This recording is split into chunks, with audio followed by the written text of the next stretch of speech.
Shalom and welcome. My name is Joseph Sabag. I'm the Executive Director of IAC for Action, a sister organization of the Israeli American Council, and I'm joining you today from your nation's capital in Washington, D.C. Normally, it's my distinct pleasure to represent the Israeli American community, the Jewish community, and the pro-Israel community in legislative offices in Capitol Hill and in states around the country. But today, I have the great pleasure of handing the leadership role over to you. Our job is to make it as easy as possible for you to engage with your state policymakers there in Phoenix and to help make a difference in public policy matters that impact your lives. I'd like to start by introducing my colleague Jake Bennett, who's with us here today on this video and who's likewise located there in Phoenix. But first, I'd also like to share a little bit about the Israeli American Council and what's brought us together today.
Now it's my pleasure to welcome Mr. Naty Saidoff, the Israeli American Council's chairman.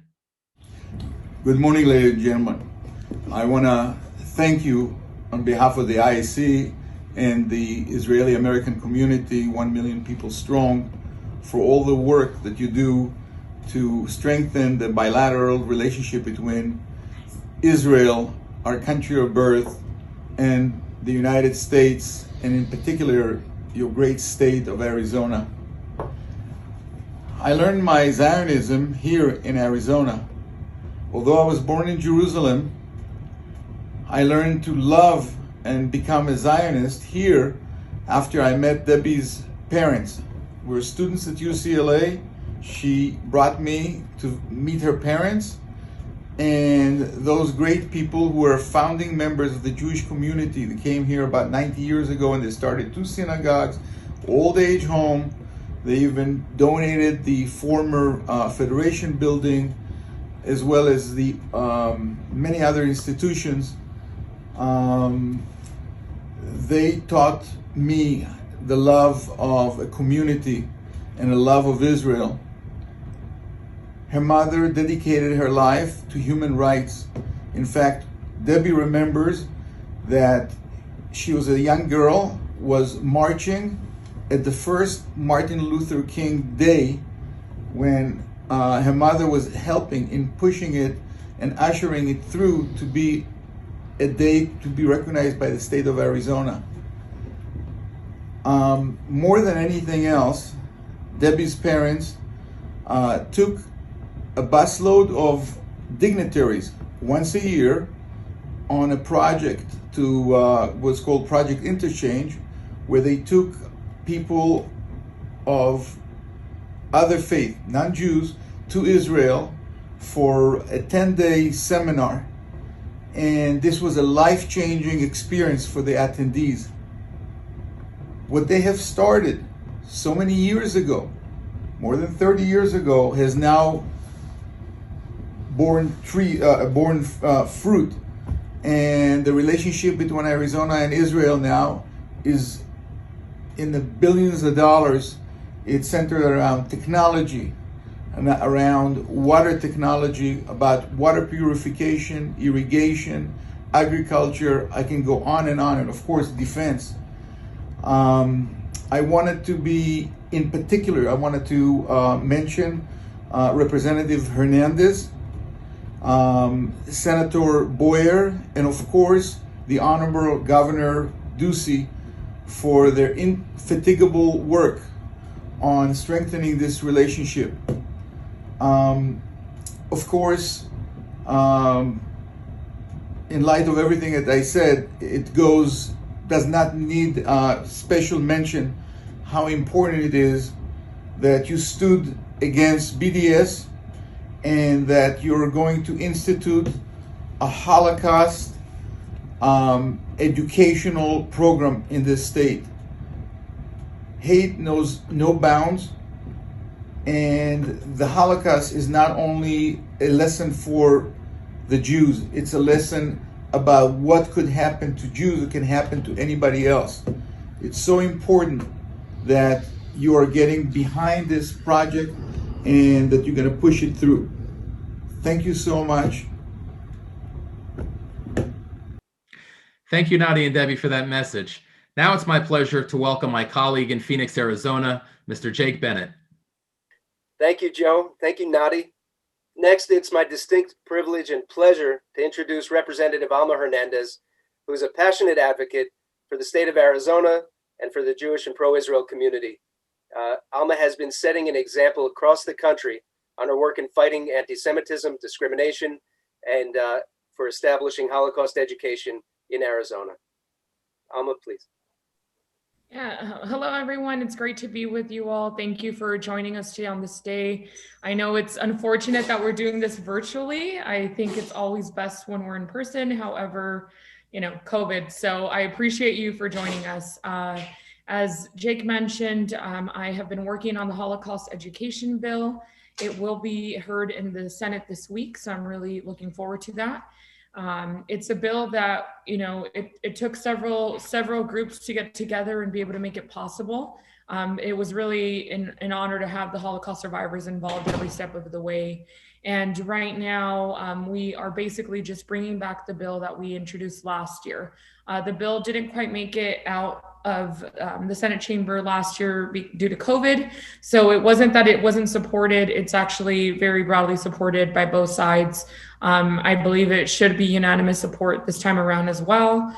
But the bill, essentially what it does, it requires that you are taught the Holocaust twice between grades 7 through 12.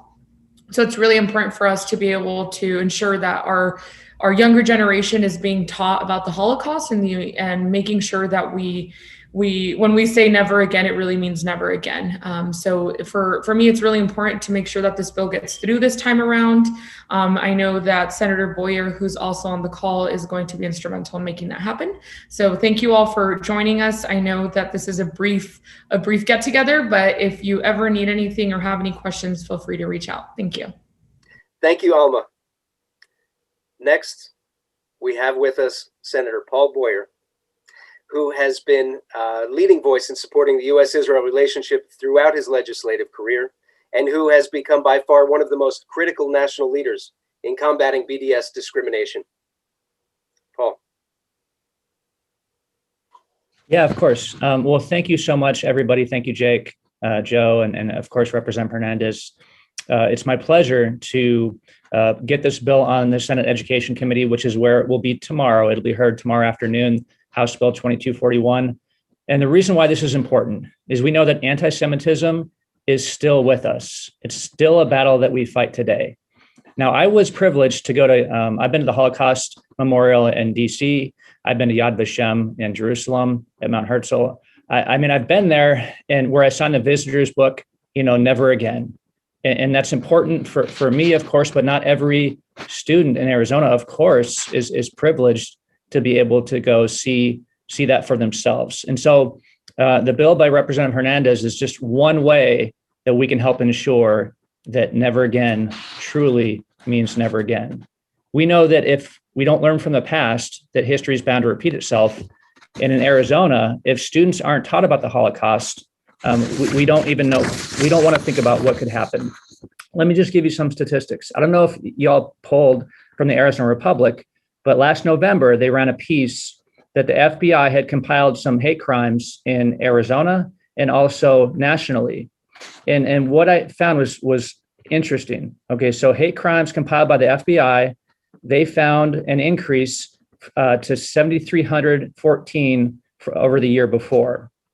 And what they found for our purposes that I think is critical, slightly more than 60% of them were anti-Jewish bias. I mean, that's a huge number. And we have to make sure that as we educate our Arizona students, that doesn't happen again. And so again, that's why I'm privileged to hear that bill in my committee tomorrow. And I look forward to hearing from y'all and making sure that you reach out to your respective senators, state senators and state representatives, that you also support 2241. And with that, I'll kick it back to you, Jake. Thank you, Paul. Next, we have Governor Ducey, who has sent us a video message.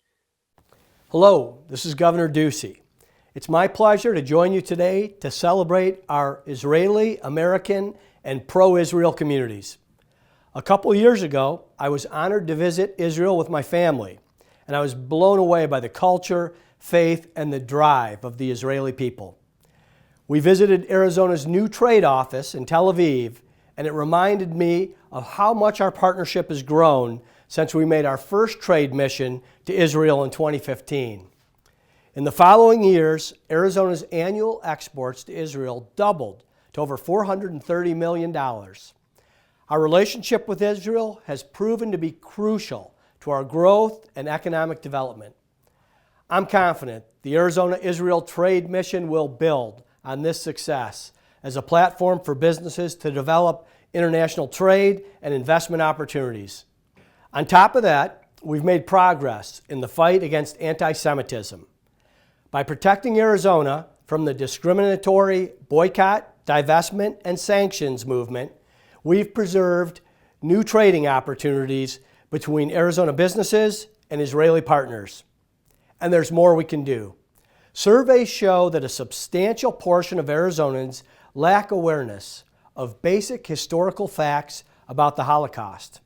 That's why I look forward to signing HB 2241, the Holocaust Education Bill. I'm optimistic this legislation will teach our children the importance of civic engagement, create awareness of anti-Semitism, and honor the memory of those who lost their lives in the Holocaust. Thank you all for participating today. It's important that we recognize the importance of our pro-Israel communities and the work we still need to do. I hope to see you all in person very soon. Ladies and gentlemen, on behalf of IAC for Action and all of our colleagues at the Israeli American Council, I want to thank you for taking time out of your day to participate in this event. Shortly, you'll see a link appearing that will be shared by my colleague Jake Bennett that will give you the opportunity to weigh in your state legislative offices with support for the bill that we heard about today. Once again, I want to thank you for taking your time to join us and for everything that you do on behalf of the United States and our great ally, Israel. Jake? Thank you, Joe. Thank you again, everybody who joined us here today. And I want to thank Senator Boyer, Representative Hernandez, Governor Ducey, and Naty Saidoff for coming and joining us today, sharing your thoughts and words. Everybody, if you look at the chat box on your Zoom, you'll see a link. Click that link, and you'll see a page where you can enter your personal information and send an email very easily with one click to your state senator. Please feel free to reach out to us if you have any questions. We'll be sending this link out by email as well at the close of this call. We'll leave this chat box open for a moment so everyone can find your chat, click on the link. Thank you again for taking action and for caring and being here today.